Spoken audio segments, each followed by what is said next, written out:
Hello, everyone. I'm Andrew. And I'm Reverend Kosho Finch. All right, so now we're on episode 9 of True Words, the Shingon Buddhist podcast. And the topic that we're going to talk about today is the role of ritual in Buddhism. Yeah, I think both, Shingon especially, but a lot of Mahayana schools use ritual in their practice, and that tends to be the focus. But probably also an aspect that is greatly misunderstood for people who are coming to Buddhism for the first time or as beginners. Yeah, definitely. And I think a lot of times the value of ritual is overlooked because having participated in quite a few rituals myself, they're really powerful in terms of evoking certain emotions and showing certain teachings in a way that text really lacks. I would agree. So I have to admit, when I first encountered Buddhism, I was surprised at the level of ritual. But I noticed that in the beginning, I took part in a ritual in China, and when I was your age, and I was surprised that I was able to practice something without knowing anything at all, and I found that it ended up being very inspirational, but definitely was a good adjunct to reading only. Mm-hmm. And I think some of the aversion to rituals, and I think something that I struggled with for a bit too, was the idea of superstition and Buddhist ritual. Because when looking at a Buddhist ritual, it looks very odd. So with a lot of the Chinese Buddhist rituals that I've participated in, you have this monastic sitting up there next to the altar, making these funny hand gestures and throwing food everywhere, and apparently hungry ghosts will appear and eat this food. And I just thought of it as, what on earth is going on? Yeah, that's true. I guess maybe if we first start with ritual itself, sometimes this word isn't used very much in English. We don't walk around saying, I'm going to attend the ritual this weekend, or things like this. But in reality, I think we all have, there's a lot of ritual in society. We have family rituals, maybe a time that the family gathers for dinner.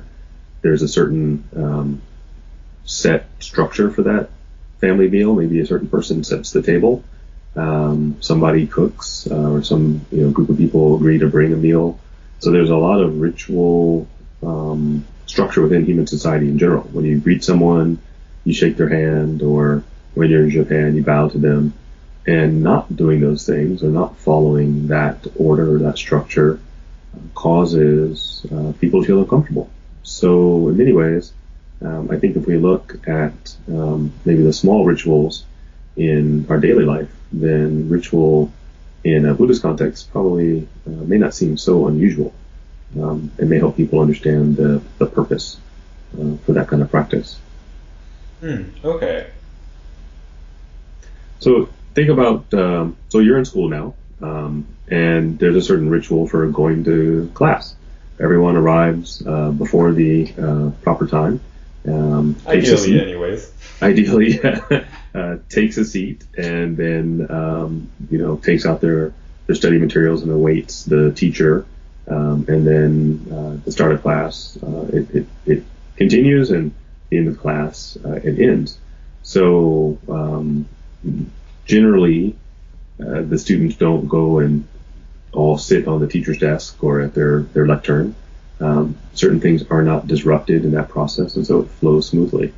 So Buddhist ritual has a lot of the same elements of just if we're going to do a practice as a group or learn something as a group, then there's a ritualized component to that. It's human beings, and things just run smoothly in that way. So when I started thinking of ritual in that respect, it didn't seem so foreign or unusual. And I started to see maybe a deeper value in the practice. Okay. So something that I always wondered was, where does the efficacy of the ritual come from? Well, most all Buddhist rituals, if you look at them, have their origin in existing human social interaction.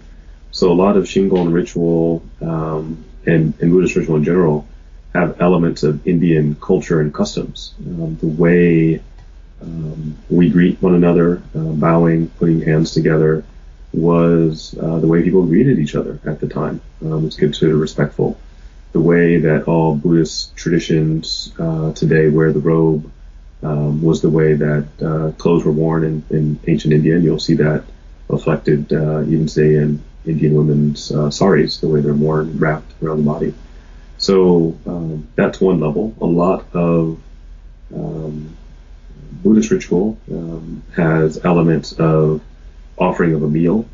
Food is offered. And somebody once asked me, why do we do this, and what's the value?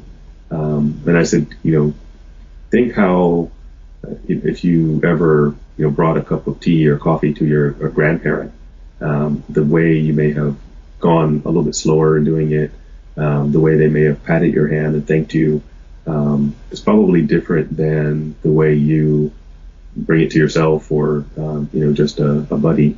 And there's value in slowing down, doing things in a specific way, and changing mundane actions into something that has greater meaning. Yeah, definitely. And I think, especially in terms of ritual, a lot of care is put into it. A lot of mindfulness in each little action, especially, like you said, the offering of food. The person who cooks the food has to put a lot of care into making sure that this is the finest food to be used in the offering. The person arranging it has to make sure that it looks as nice as possible. And then the person offering it also has to make sure not to spill anything. And all of this is done not for a living guest who is going to be mad at you or anything, but for a statue of the Buddha. Yeah, I think this is I can't say now that it's Asian cultural thing. There's no real difference a lot of times between things done in Asian culture and Buddhist culture. So many things, especially in Japan, are drawn from Buddhist culture. But anyone who's ever studied martial arts or traditional martial arts, especially in the Japanese tradition, will see a lot of ritual practice and respect for the space.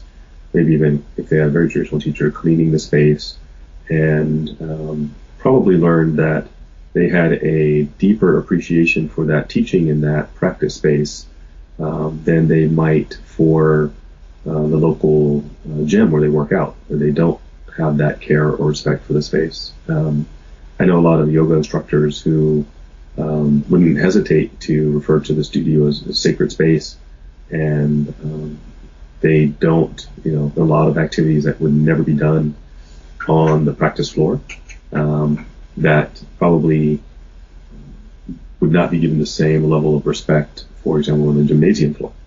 So we see how our mind changes when we have that consideration, how our practice, whatever we're doing, whether it be martial arts or yoga or bowing or meditation, changes when we have that type of respect and consideration to the space, and also the level of concentration that we have. The place that I've seen it in Western culture with, perhaps the same level of care and consideration is the kitchen. People who've been trained as chefs will know that there's a strict hierarchy oftentimes in the kitchen, and the way knives are cleaned and put away, the way prep counters are prepared and people work at them. There's a tremendous amount of respect and focus that goes into it that isn't accorded some other spaces. So I think a lot of that benefit comes from us just slowing down and giving that care and appreciation to the space, and then observing the effect that it has on us. Yeah, I agree. I think slowing down is a really big portion of what is included in the ritual. And I think another portion is sort of immersing oneself in that environment that's so different at times from the environment that we're usually in 9 to 5 on a weekday. And it really seems to me like a representation of taking someone from the mundane world and into a sacred space. That's very true. And I think what we learn from Buddhist practice is that sacred space has to be created. And you see it, especially in the rituals where maybe they happened outside the main hall, where the space has to be cleaned, marked off, delineated, and then, someplace that was maybe highly trafficked a few hours before now becomes a sacred space and takes on a completely different feeling and energy. So creating that space, I think, is important. And as we know, probably space is very important in Buddhist practice, both physical space and space in our mind, slowing down our thought process, observing our motivations. All these things come about, are discussed in Buddhist texts, and then in practice, you see it actually happening to yourself. So it's a way of taking those ideas and bringing them out into the physical world, and then bringing them out in ourselves and examining. For myself, I'll say that ritual practice teaches us a lot about where we rush, where we overlook things. It's a good mirror for our practice, what we get wrong if we do it, where we stumble, what part tends to grate on us. So it's a very good, sort of personal mirror that we hold up. We may not be consciously aware initially where those blockages are, but ritual practice, because there are so many different aspects to it, kind of immediately shows us maybe where we need to work a little bit harder, or need to be a little bit more aware.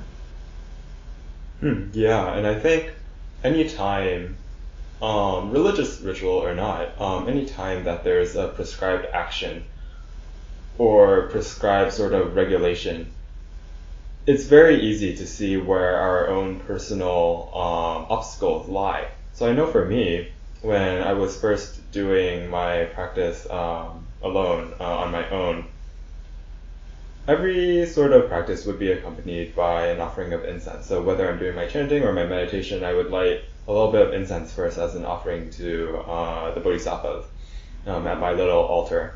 And at one point I realized that there was this box of incense that I never opened. Not because I didn't like the incense, but because I thought it was too valuable to offer. But when I first got the pack of incense, I was pretty sure in my mind it was to offer, because what else would I do with it? So it really let me see that, hey, I was being stingy to the Buddhas. Yeah, I think maintaining the altar space, tending to it requires us to give attention to our spiritual practice in ways that again are off the meditation cushion, but also teach us a lot about how rushed we might be that day. When I first started placing flowers on the altar, I just cut all the stems and put it in water. Then little by little I noticed, like, oh, that doesn't look very nice. They're all the same level.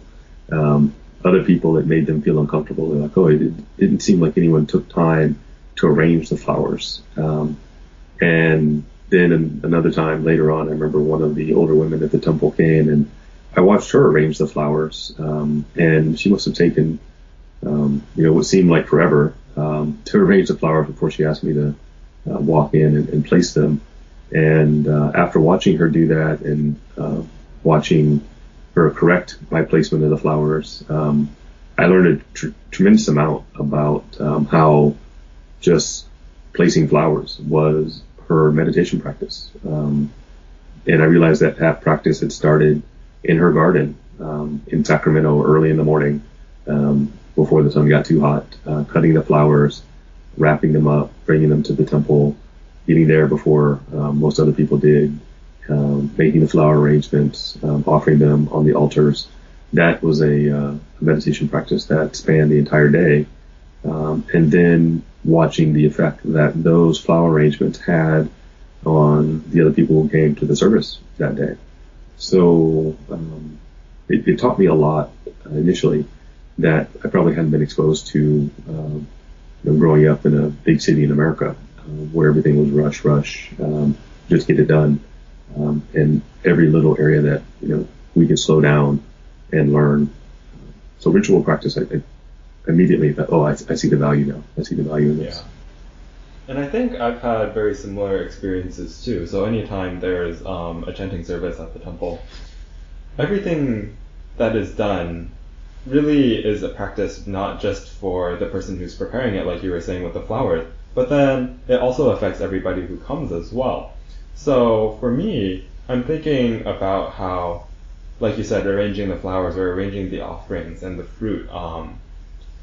When someone walks in as a visitor to the temple and goes into the service and hears this chanting, smells this fine incense, sees all of these beautiful flowers and images and statuary, and does the practice, it really engages all of the senses.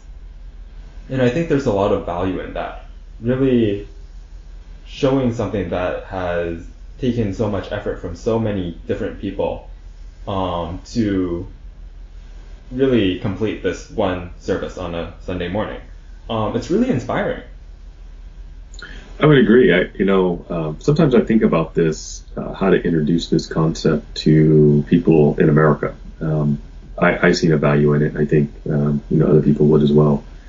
And it struck me one day when I was looking at a piece of public art. I was by the riverfront, and there was public art, and the area was not well kept that day. And people who came to sit by the river looked at the art, and they felt very uncomfortable because the area was very dirty. The cleanup crew hadn't come through recently, and there was a smell and these things. Versus sometimes when there was a festival, the city would hang potted flowers, and it was very well kept. And then people saw, they took more time, they stayed longer, they saw new aspects of the art, and it put them in a completely different frame of mind. So I think if we look at Buddhist ritual practice, all these elements are present: the preparation, the practice, the invitation for others to come, the benefit, and then maybe we have this extra layer of a lot of Buddhist concepts embedded in all of those small motions, all of those practices, where if we study and practice and put those things together, then we can get a tremendous benefit as compared to maybe just going to the art museum and looking at inspirational artwork. Okay. So when you put it in this sort of perspective and viewpoint, it's a lot more accessible than, say, the first example I came up with hand gestures and mudras and all of these mantras that no one really understood in the ritual. When you put it like this, and how ritual is really just a part of human experience, it's a lot easier to understand. So am I correct in saying that these sort of concepts transfer into and extend into the more spiritual rituals that are done in Qigong? I would absolutely say that is the case. Every ritual is not done for ritual alone. As I say all the time, the statue of the Buddha doesn't want stacked fruit and a vase of flowers. We do all of those things out of respect for the teaching and symbolically for the Buddhas and Bodhisattvas, but it is more important how we do it, and then the effect that it has on other people and the frame of mind it puts them in. And we learn a lot from the practice. It's difficult to do the same practice every day, but by doing the same practice every day in a ritualized format, we change. It's the same as sports, or if we go back to grade school, having to write the same letters and numbers over and over again, or sentences over and over. By repetition, we get better. And when we ritualize it, it becomes part of us. And we start to maybe miss it when we don't do it. Or if we've been away from it, we come back and we see what areas need to be improved, and it's very helpful as a practice. But it's also helpful, and I think a lot of people in the West are practicing in solitude. They've read about Buddhism and they're interested, but I get a lot of emails, and probably the biggest email I get is there's no center near them, or there's no sangha for them to be a part of nearby. So ritual practice actually helps to integrate a lot of people together and bring them along into the teaching, and make a lot of individuals into one big individual as a group practice. So there's a lot of benefit, and Shingon practice initially was like that. A lot of people couldn't read or write in ancient times, but they could benefit from observing the ritual, and were transformed or had a certain feeling from having participated in the ritual that was beneficial for them, and that often inspired people to do more, or alleviated a lot of the frustrations or sufferings that they may have been going through. So ritual practice can be very beneficial, both individual in ritual practice and large groups. Okay, so if I'm understanding this correctly, it seems that when performing a ritual like this, it's a form of practice to slow down, to be more mindful, and to put more care and show more appreciation towards the teaching. And is that the mechanism through which rituals have their power? For example, I know a lot of rituals might be done for blessings or for health or for memorializing the deceased. Is this where the power of the ritual comes from? I'd say there's not one place that the power comes from. I've seen conducted funerals or memorial services, and all of the participants take something different away from that service. Sometimes the family members haven't seen each other in a long time, and it's the first time they've gotten back together. Other people are really moved by the memory of the deceased. Other people are very focused on whether or not the person has received the merits of the service and will be okay in the afterlife. It's the same service. It's the same sutras that are chanted, same incense that's offered. And I think the perspective depends on the person, but I don't think that there's only one right way, or there's a right or wrong way necessarily. I think one of the benefits is ritual practice allows groups of people to bring their individual perspectives to a practice, but do that together. And it is rare for us to have that experience. If we go to see a movie or a play, the play is designed to elicit emotions from the crowd at the same time. If we read a book, in many ways it's the same, but it's not quite as nuanced. But I think ritual practice is designed to eventually lead you to a point. And it's really a matter of how much focus you put into it, how much energy you put into it in terms of what you get out of it. But it can be very individualized, and I think we can benefit on a lot of levels. Okay, so something that I also wanted to ask was, how would you respond to the criticism that as Buddhists we should not be attached to rites and rituals because that's one of the fetters to enlightenment?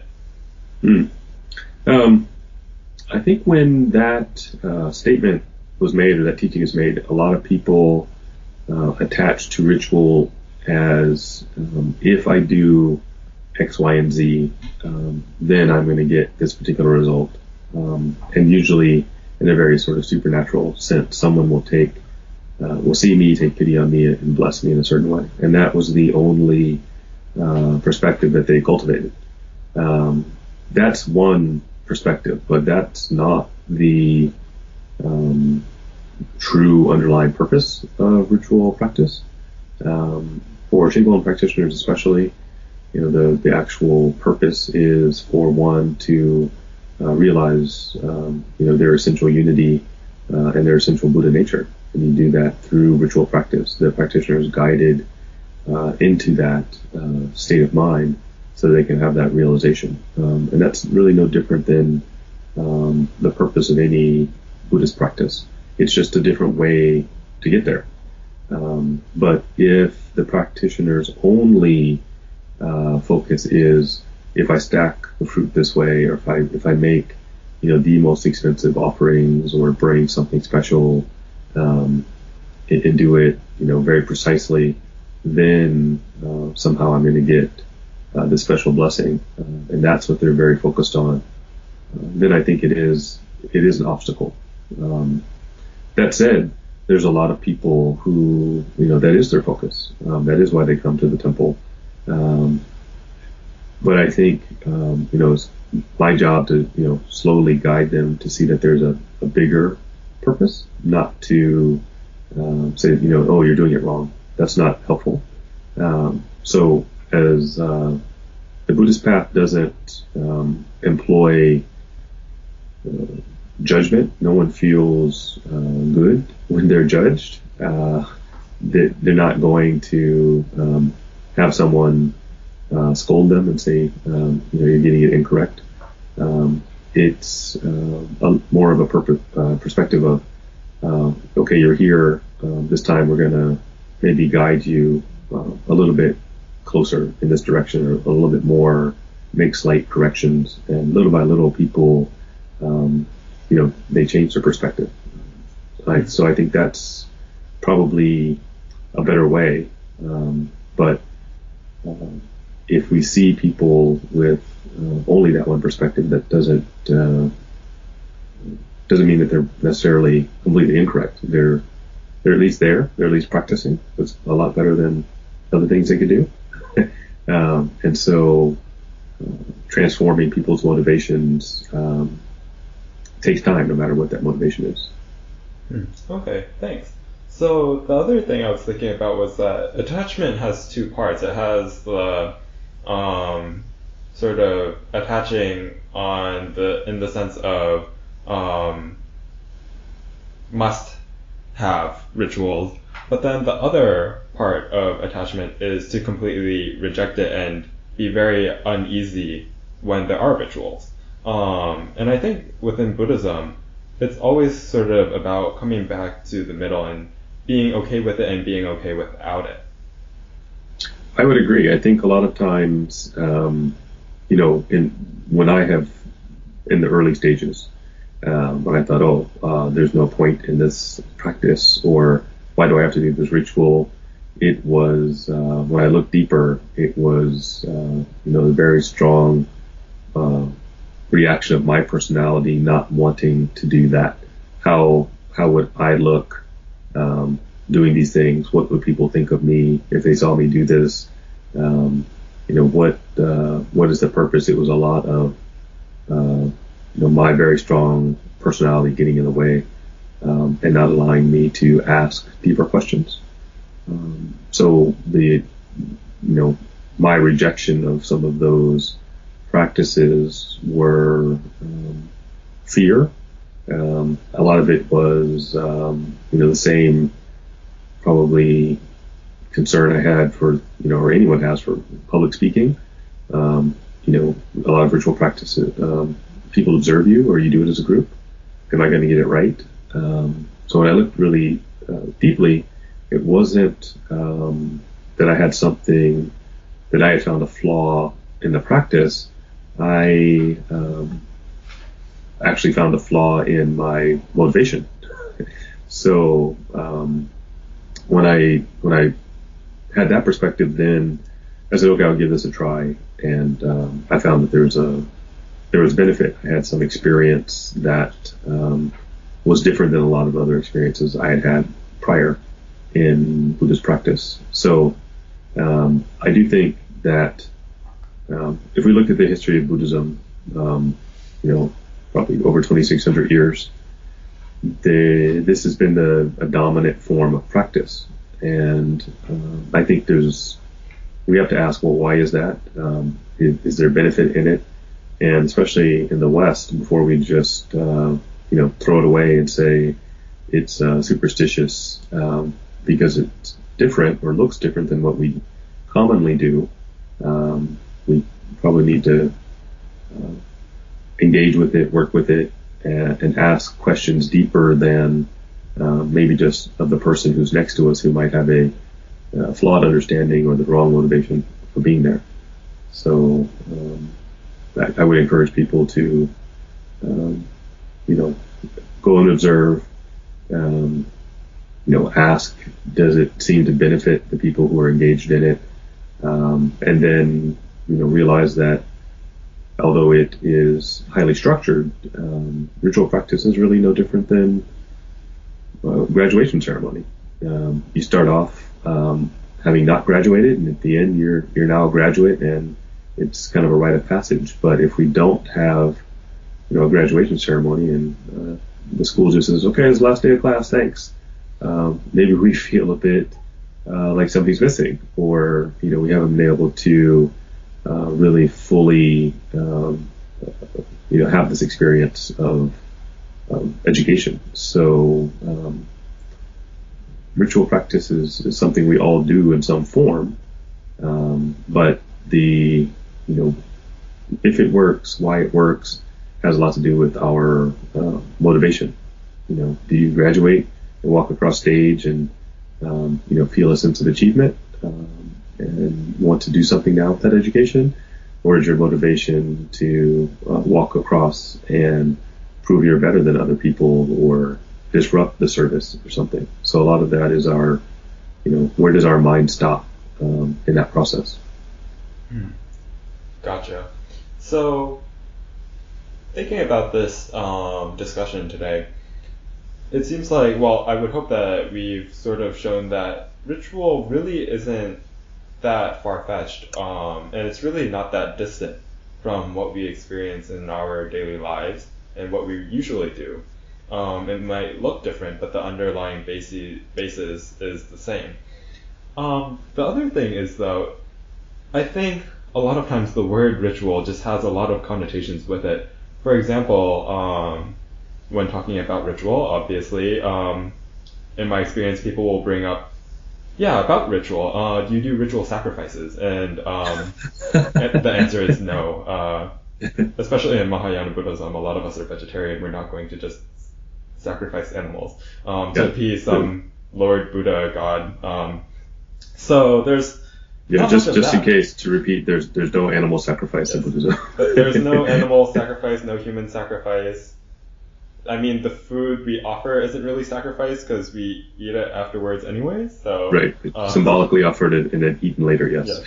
So all of this, I think, like you said, it is really just a form of practice. And so I'm hoping that we sort of cleared up that sort of misconception with Buddhism. Is there anything else that you wanted to add?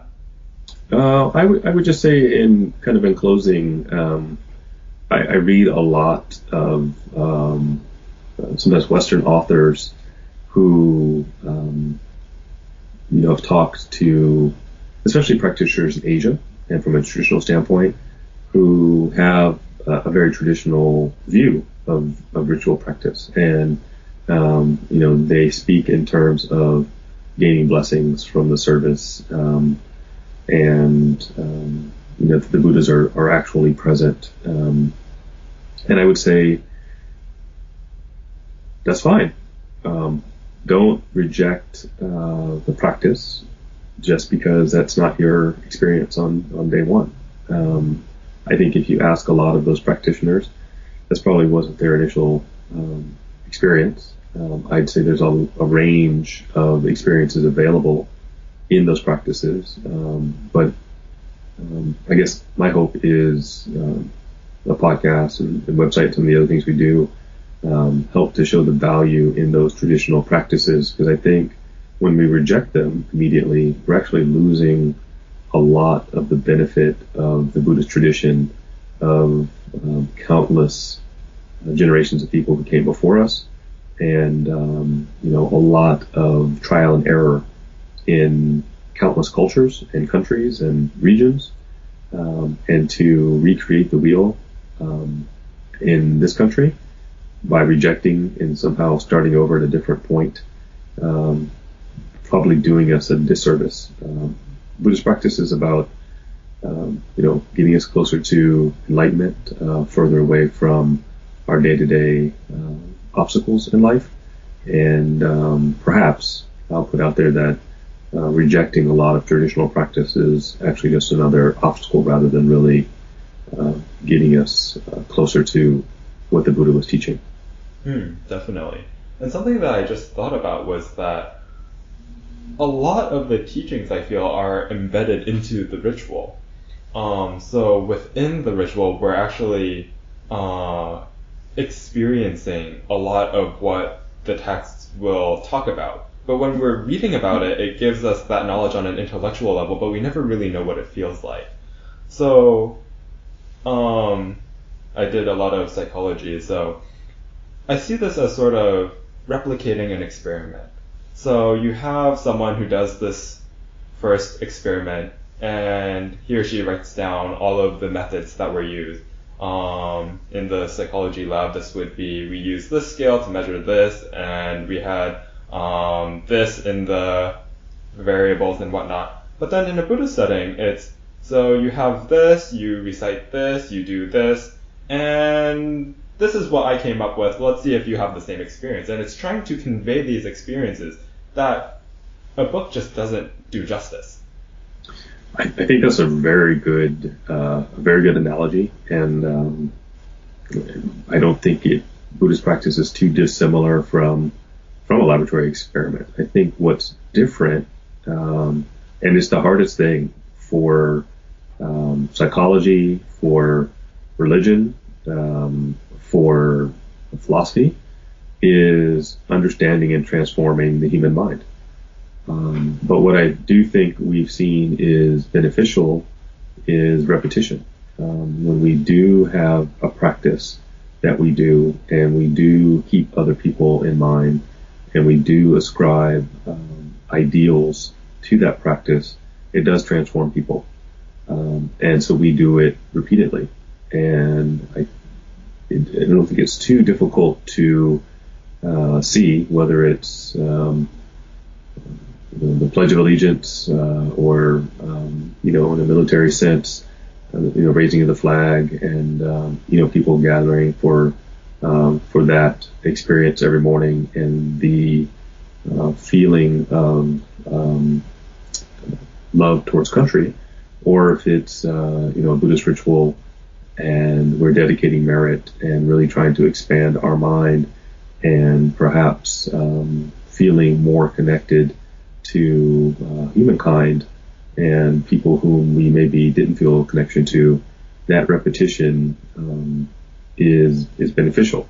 So I think if we could break down all those aspects and see it from a scientific standpoint, a psychological standpoint, philosophical one, they're there.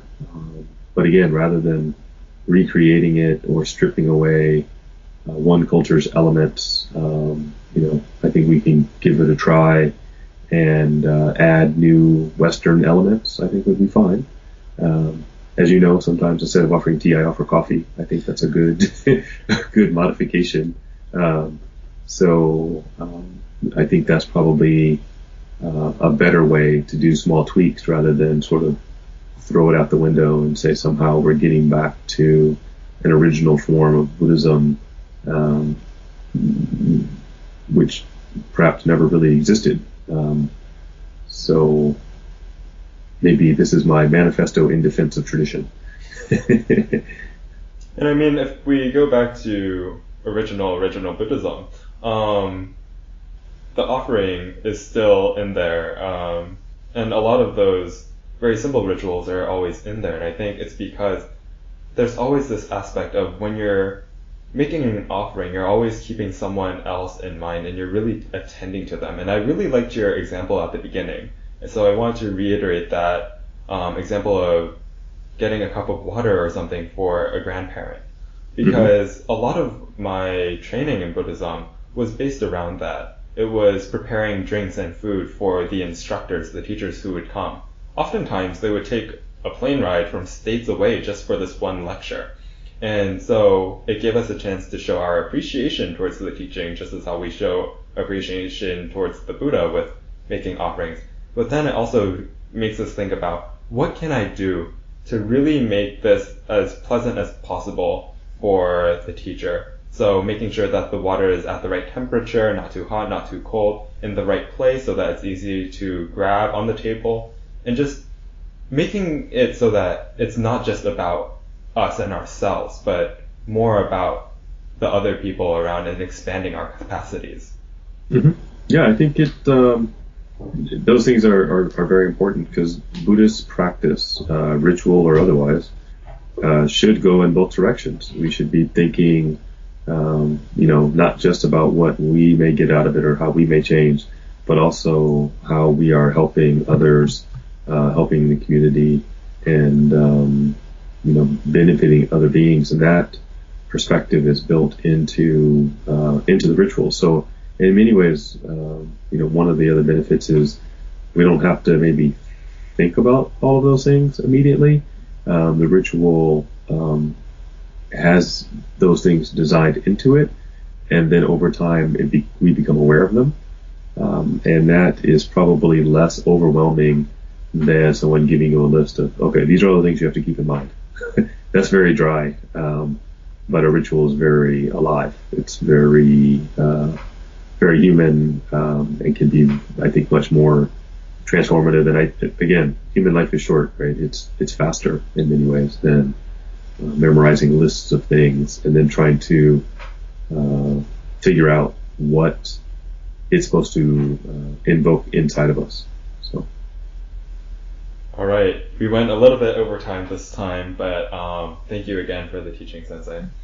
Oh, thank you. Thank you for your input. And as always, it was really good to talk to you. All right.